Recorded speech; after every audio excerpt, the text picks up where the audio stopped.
thought you could never be Canadian? This law may change everything.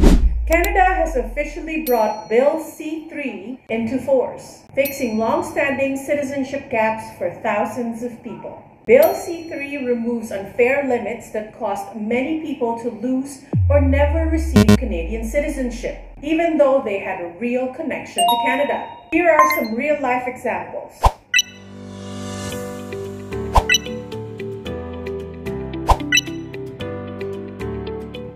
This is especially important for families where citizenship was lost simply because of where or when someone was born. This law recognizes that citizenship should reflect family ties and real connection to Canada, not outdated technical rules. If you think this could apply to you or your family, book a consultation. Citizenship cases are fact-specific, and getting it right matters.